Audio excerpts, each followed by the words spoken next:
Nah, sebelum kita ke contoh mengenai garis kuasa, titik kuasa dan garis sentral, di sini Ibu tunjukkan gambar geometris antara garis kuasa dan garis sentral, di mana tadi dinyatakan bahwa garis kuasa dia selalu tegak lurus dengan garis sentral.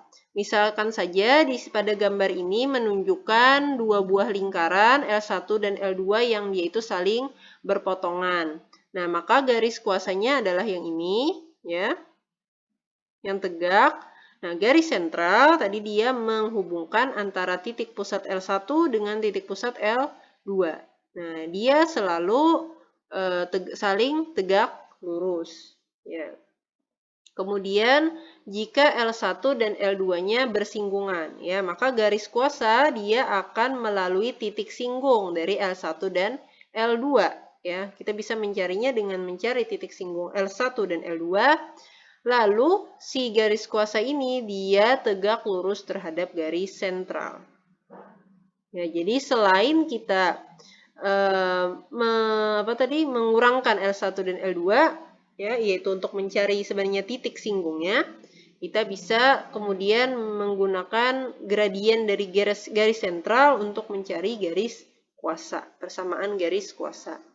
Yang keadaan ketiga adalah ketika L1 itu dia tidak berpotongan dengan L2.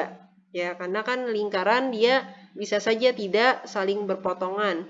Nah, maka untuk menentukan garis kuasa dari L1 dan L2 ini, kita harus memunculkan lingkaran baru. Misalnya kita namakan L3, ya, yang dia itu memotong L1 dan dia juga memotong L2. Misalnya L3-nya di sini pada gambar ya yang besar ini. Nah, sehingga bagaimana mencari garis kuasa L1 dan L2 adalah dengan cara yang pertama kita cari dulu garis kuasa antara L1 dengan si L3. Nah, maka akan dapat satu garis kuasa, yaitu G1. Lalu yang kedua kita cari juga garis kuasa antara L2 dengan L3. Pada gambar ditunjukkan dengan G2. Nah, dari sini ya, karena tadi garis kuasa dia tegak lurus terhadap garis sentral, maka kita buat garis sentral antara L1 dan L2. Nah, perpotongan antara G1 dan G2 akan membentuk suatu titik, yaitu suatu titik T. Nah, maka garis kuasa bisa kita peroleh dengan kita mencari persamaan garis yang dia itu melalui titik T dan juga dia tegak lurus terhadap garis sentral.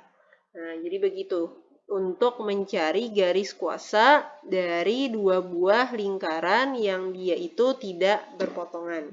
Jadi pertama tadi kita buat dulu lingkaran bantu ya yang dia itu memotong di L1 dan juga dia memotong di L2. Lalu yang kedua kita cari garis kuasa L1 dengan L3, L2 dengan L3. Kemudian kalau ada dapat dua buah garis berpotongan, pasti ada titik. Nah, maka garis kuasa adalah garis yang melalui titik ini atau titik T dan dia tegak lurus terhadap garis sentral. Nah, ini untuk mencari garis kuasa jika L1 tidak berpotongan dengan L2. Nah, lalu apa yang disebut dengan titik kuasa?